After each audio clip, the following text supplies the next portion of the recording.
kenapa konsumsi banyak itu kalau produk kita nggak apa-apa dan ya aman-aman aja gitu loh. Misalkan kayak contoh, kita kan udah tahu ya ada video di Instagram yang kemarin Niko juga bikin dan apa langsung minum sekaligus 10 ya kalau nggak salah ya.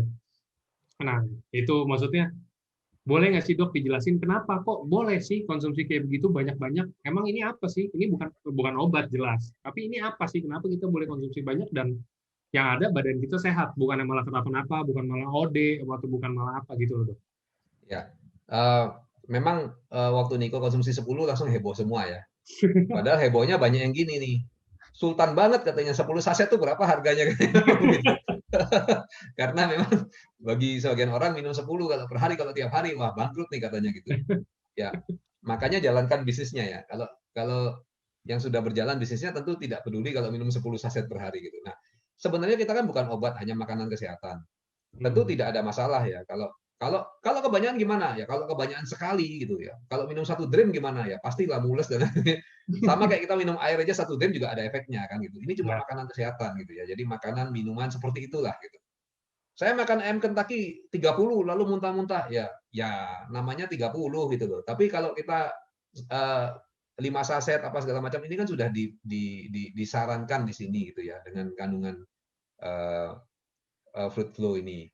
Jadi semuanya itu kan ada data-datanya. Nah, seringkali yang konsumsi ini juga tidak memperhitungkan banyak hal. Jadi logikanya begini misalnya. Mereka hanya memperhatikan, oke, sekarang orang ini loh belum apa-apa, dia tidak masuk rumah sakit, dikasih produk tiba-tiba langsung sesek masuk rumah sakit. Nah, Ah, saya kan sudah bilang tadi bahwa proses itu subklinis sudah berjalan 70, 75 misalnya gitu. Pas dikasih produk, pas 80, 85, ya pada saat 85, 90 ya dia harus masuk rumah sakit. Lalu yang disalahkan produk yang dikonsumsi. Kan sering kali orang kali begitu. Pada saat konsumsi produk dianggap segala-galanya adalah produk ini. Padahal produknya aja mungkin baru mulai akan berefek. Lalu masuk rumah sakit meninggal gitu. Ya memang berat, lalu sudah komplikasi, sudah terjadi gumpalan trombosit di mana-mana. Kalaupun dikonsumsi kan butuh waktu untuk membongkar dan menghambat pembentukan yang baru. Tetapi yang disalahkan nanti produknya gitu. Waktu belum konsumsi produk, oke-oke aja kok di rumah ngobrol-ngobrol, tiba-tiba masuk rumah sakit meninggal. Harus hati-hati karena perjalanan penyakit ini kita harus lihat bagaimana. Nah, produk-produk yang AFC pakai ini kan produk-produk yang sifatnya alami dan hanya makanan kesehatan. Artinya menunjang lah ya, seperti kita minum es jeruk gitu. Ya, efek negatifnya apa? Ya, vitamin C-nya naik gitu. Terus gimana? Kalau minum kebanyakan gimana? Wah, saya kalau per jeruk sampai 30, 40 enggak apa-apa ya. Kalau mau sampai 100 pun enggak apa-apa. Kalau jeruknya manis ya. Tetapi ya. kalau kebanyakan sekali, satu ember jeruk gimana? Ya pasti muntah-muntah gitu. Nah, kita takar dengan baik lah. Dan tiap orang membutuhkan takaran yang beda-beda. Beberapa downline itu konsumsi lalu bilang, dok kok nggak ada efeknya?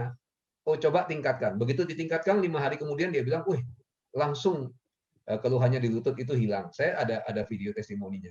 Artinya apa? Badan tiap orang kan tidak sama ya, penyerapannya dan reaksinya juga tidak sama. Nah karena itu ayolah. Tapi yang jelas kalau kesedikitan itu jelas tidak berefek ya. Nah daripada kita bertujuan untuk sesuatu yang artinya yang serius di sini untuk penanganan COVID ya. Penanganan COVID yang obat-obatan semua juga mati-matian sekarang juga masih bingung gitu. Kasih antivirus juga masih kontroversi gitu ya. Hmm, hmm, hmm. Jadi ya mau penanganannya gimana? Tidak ada ruginya kalau kita makan makanan kesehatan yang relatif aman ya karena cuma makanan, lalu punya efek seperti ini yang bahkan obat pun bisa boleh dibilang kalau di sini kan kalah telak gitu ya. Kemampuannya jauh lebih kuat yang flu, efek sampingnya boleh dibilang tidak ada ya. Lalu waktu berhentinya juga kalau perlu operasi apa cepat.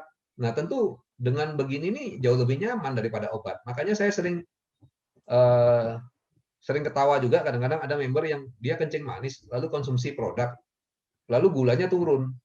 Nah pada saat gulanya mulai rendah nggak dimonitor terjadi efek samping lalu telepon saya bilang oh ini karena gulanya coba diukur begitu gulanya rendah yang di stop harusnya adalah obatnya tapi dia nggak tahu yang di stop produknya gitu. Nah itu keliru gitu ngapain minum obat seumur hidup dengan segala efek sampingnya harusnya produknya yang dilanjutkan obat di stop sehingga suatu ketika mudah-mudahan beruntung, regenerasinya bagus, ya bisa lepas obat. Kan itu yang diharapkan gitu. Hmm. Mungkin itu Pak Angga.